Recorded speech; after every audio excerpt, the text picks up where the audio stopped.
अस्सलामुअलैकुम वरहमतुल्लाहि वबरकातुहू। आप सब हजरात कैसे हैं? उम्मीद करता हूँ कि आप सब खैरियत से होंगे। अल्लाह आपको खुश रखे, सलामत रखे। अल्लाह तबारक व तआला आपको हमेशा अपने हिफ्ज़ व अमान में रखे। दोस्तों, मैं ये बात अक्सर कहता हूँ कि दुनिया के अंदर सब चीजें मिल जाती है।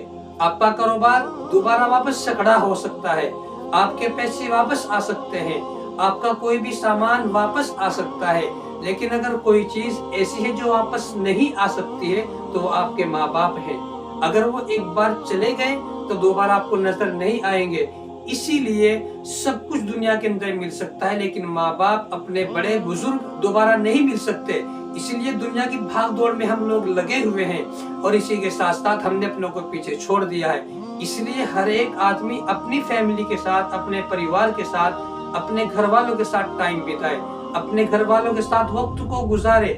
क्योंकि आप जवान हो रहे हैं लेकिन आपके बड़े बूढ़े होते जा रहे हैं। उनके पास वक्त नहीं है, उनके पास इतना टाइम नहीं है। इसलिए अपने आप को कीमती समझे और अपना ज्यादा से ज्यादा वक्त अपने बाल बच्चों के साथ, अपने घर वालों के साथ, अपने परिवार के साथ गुजारे।